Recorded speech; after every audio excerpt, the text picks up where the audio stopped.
les amphithéâtres ñun ñoo fay jànge les chambres ñun ñoo fay tëgg. kon ñoom li ñuy xaar ci ñun buñ leen ci fekk si yooyu. après si la ñu libérer étudiants yi. pour ñu regagner seen chambre yi ñu am leneen lu ñuy defi dem defi ko. mais à notre grande surprise si la ñu gis ne force de l'ordre yi. dugg nañ biir université Cheikh Anta Diop def seen cortège. ñëw jëmal si fi nga xam ne ñun fa la ñu dëkk.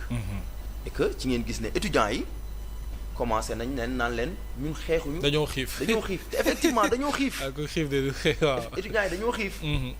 bi loolu amee. mais gis nañ ne ñoom continuer nañ di avancer. léegi nag tey man dama mënul nangu tey nit fekk la ci sa dëkkuwaay provoqué la njëkk la agressé ñu ne yow da nga war a toog banque say loxo. te jàpp naa ne fii ñi fi toog ñëpp di ko wax benn jour mos nañoo nekk étudiant. ah oui c'est clair. te xam nañ étudiant nan la mel surtout nag question de bourse ak étudiant. c'est ça. dafa doon lu yàgg. c'est une longue histoire. effectivement. bi loolu amee nag ci lañ wàcc. les représentants d'étudiants ci la ñu wàcc. jéem a entamé sax ay processus de négociation pour que policiers yi génn. oui. pour ñu jéem a woo yenn autorités yi nga xam ne mën nañ ci dara parce que dafa am loo xam ne dañ ko jalgati muy àq ak yelleefu étudiant bi. muy d'abord bi ci jiitu muy franchise universitaire. même bu dee seen ministre de l'enseignement nee na franchise musul am nee na sax ñun journalistes yi il faut que ñu gëstu franchise dafa am fu mu yem am nu ngi ko expliquer daal mais daan ci ñëw yeggale. effectivement tey côté boobu àdduna ci mais damay ñëw foofu juste rek. waaw pour wax ci. c'est-à-dire lan mooy université. université maanaam munoo ne mooy campus social kese. bàyyi campus pédagogique. quand même munoo ne mooy campus pédagogique kese. ne mooy bàyyi campus social. man dama jàpp ne daaw na en tant que universitaire. moom waruloon sax yëkkati kàddu googu. parce que man jàngal na ma L2. ah oui licence 2 jàngal na ma. écologie. xam naa nga. donc moom professeur la ci ñenn ñi comme ni mu koy waxee waajur la ci ñenn ñi nijaay la ci ñenn ñi. donc tey suñ doon définir tey lan mooy franchise universitaire di définir tey maanaam lan mooy campus maanaam da ngay gis ne moom ak li mu wax dafa waroo. c'est diamétralement opposé. c'est diamétralement opposé te loolu bu ngeen ma ko mayee après dinaa ci. très bien liiral askanu Sénégal yi nga xam ne peut-être. waaw amuñu ko ñoom ñu xam lan mooy franchise universitaire. dinañ ci ñëw léegi ak lan mooy définition campus. très bien waaw. léegi nag bi coow li tàmbalee. waaw bi ñu entamé négociation ak les autorités. gis ne ñoom pare wuñ pour céder si lañ nag étudiant yu wàcc. commencé jàmmaarloo takk der yi. ay vers 9h ci la ñu commencé jàmmaarloo ak ñoom. ñuy gazé ay lacrymogène ñu nit ñu leen di sànni xeer yi nga xam ne ñun moom lañ am. et que loolu lañ nekkee ñun ak ñoom ba 20h bi nga xam ne ñun si la ñuy repousser di ñu génnee carrément biir université. oui après ñu déserté bàyyi leen université. très bien après il y a eu des répercussions mooy blessé yeeg ak ki faatu daañ ñëwaat ci yow léegi Mame Thierno alors Major. naka nga jàngatee cette situation quand même bu ñëpp déploré ca université xalaatuñu woon évidemment ak fi réew mi toll daañu dundaat cette situation là ba beneen étudiant di ci faatu lépp rek tukkee ci histoire bourse. je félicite les jeunes parce que il a bien circonscrit il a bien expliqué. problème bu étudiants yi c'est la faute à l'État de tout temps. parce que pourquoi. Parce que les bourses là c'est comme un salaire, c'est inaliénable et imprescriptible.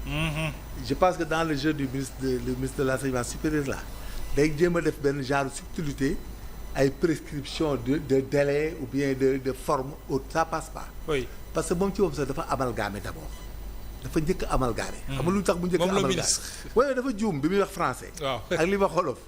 xam nga bi wax français daf ne le droit à la bourse c'est pour une durée de 12 mois. moom moo ko wax ci français. il n'a pas fait attention hein.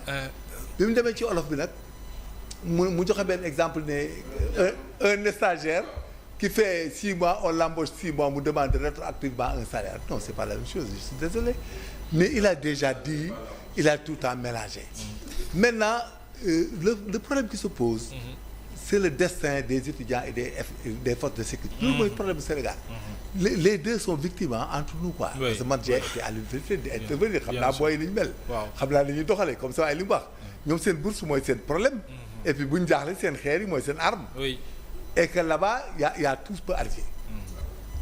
et puis ñun li may expliquer bon tout le temps j'intervenais bu ngeen fàttali ko avant que affaire doon ba bi fi Macky di nekk. ñuy intervention. dem naa ba ñuy complot de la citation direct sax ay avocats sax ànd ci complot ñu lay jéem a nanga mais ça passe pas aujourd'hui il peut plus sortir pour défendre les forces de sécurité. Oui, quand même. Et que voilà que si on était bien préparé et les promesses étaient tenues, on n'allait pas arriver à ces détails de bourse. Les forces de sécurité qu'on utilise à l'université, xam nga l'autorité légitime, c'est une théorie de l'autorité légitime. Nous sommes des forces de sécurité, on nous donne des réquisitions.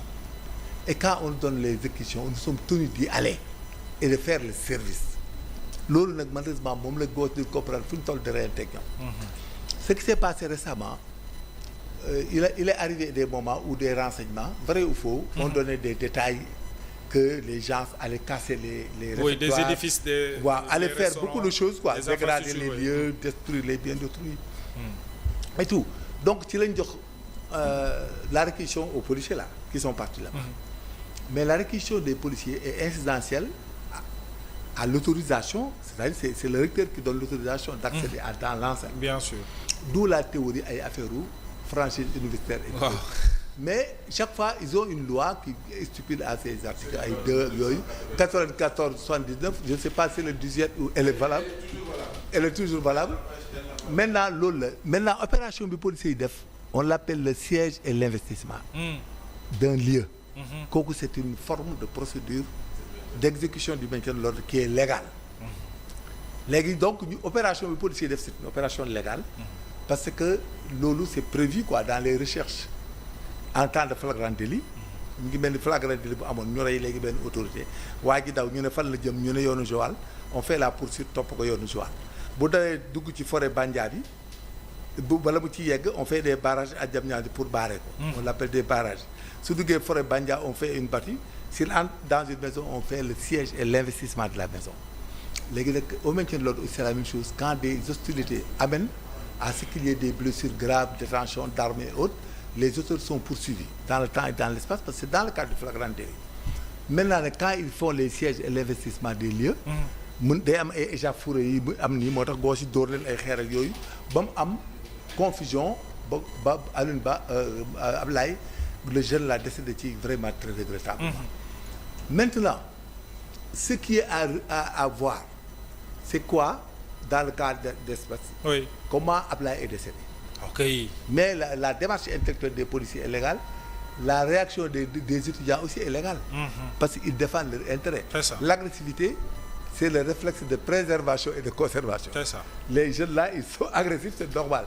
C'est pas péjoratif, mais c'est un réflexe de préservation et de conservation, comme l'a dit le jeune. Ils ont le droit, parce qu'on doit les payer. Il faut plus qu'on entre dans un jeu de les délégitimer. Oui. Loolu erreur la dans l'approche de résolution des conflits. Cas booy def loolu rek tu t'enlises dans la merde. Dans l'approche de résolution des conflits doone waa ji amoo dëgg dès le début wala sàcc nga da ngay labaj boo ko defee doo jubóoteeg moom. dëgg la da nga koy déglu toog wax ak ñoom jël ay engagements yu convaincants. Mais doo ñëw rek taxaw ku nekk di réerli ailleurs dañ leen a booleeg dañ leen a manipuler daf leen dara. La chose qu'il fallait régler c'est de ne jamais arriver à ça et malheureusement on est arrivé à ça. Le siège et l'investissement des lieux des étudiants ça les irrite c'est naturel mais ils sont répliqués d'où l'usage